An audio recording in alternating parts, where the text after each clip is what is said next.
still, hindi pa rin naman tayo sigurado kung talagang may ginagawang masama si Benji. Sa ngayon, hearsay lang naman yung natuklasan ni Catalina. Right, Catalina?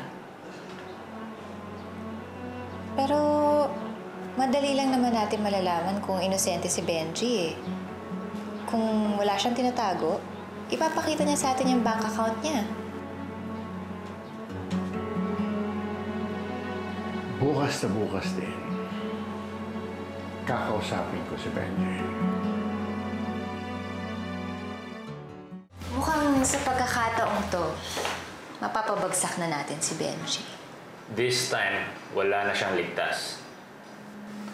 Ayaw pa naman ni Vicente nang ginugulangan siya. Sigurado ako patatalsikin siya. And when that happens, babalik na ulit sa akin ang pabor ni Papa. Hindi na talaga ako papayag na mapunta yun sa iba. Kung okay talaga kayo ni Trish, ba't hindi ka mag-propose ng kasal sa kanya? Nag-iisipan ko rin naman yun, kaso... Kaso ano? Jason, dami pa natin trabaho dito sa kumpanya. Tsaka ang unfair naman kay Trish kung isasabay ko yung mga ganong bagay sa buhay namin. Importante yun. Benji, napatawag ka rin ng lola mo sa opisina niya? May importante doon na sasabihin sa'yo. Yun, no? Baka bagong project na naman to. I seriously doubt it. Bakit? Anong alam mo?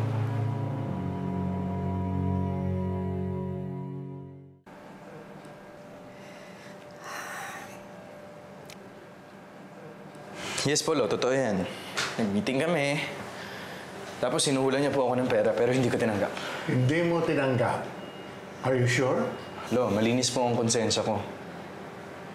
Kahit tawagan niyo pa si Mr. Gervasio. Hindi na kailangan, Benji. Dito pa lang, malalaman natin ang totoo.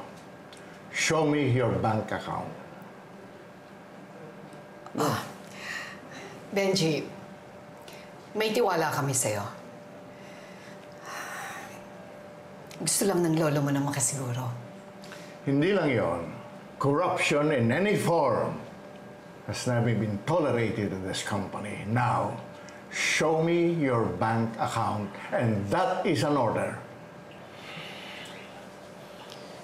Medyo tagal-tagal ko na rin po hindi na-check to, but I have an idea kung magkano yung laman. It's not that much po, pero...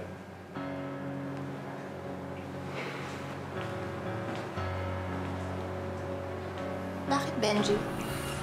What's wrong? Hindi to totoo. Alin ang hindi totoo? Show me. Lo, hindi ko po alam kung saan galing ang pera na yan.